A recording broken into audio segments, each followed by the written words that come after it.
Hi friends, Swaranjali आपली महाराष्ट्रीयन रेसिपीमध्ये आपले स्वागत आहे। आज बनवणार आहोत आपण उपवासाची भाकरी। त्यासाठी मी ते उपवासाच्या भाकरीचं पीठ घेतलेलं आहे। ते छान मळून घ्या, एकसारखं मळून घ्या। याला थोडं जास्त मळायला लागतं या पिठाला। हे पहा, हे असा गोळा करून घ्या, पीठ टाका आणि भाकरी व्यवस्थित गोल थापून घ्या।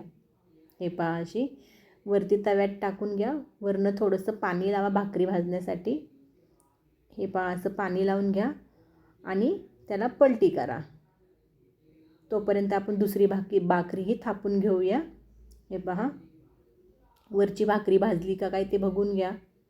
आता त्याला गॅसवरती भाजून घ्या। तुम्ही तव्यातही भाजू शकता, पण मी त्याला तवा काढून भाजून घेते। छान टम्म फुगलेली आहे भाकरी। हे पहा, किती छान फुगली आहे भाकरी आपली। अशी सगळीकडनं एकसारखी भाजून घ्या। आता दुसरी भाकरीही तव्यात टाकून भाजून घ्या। झाले आपल्या दोन्ही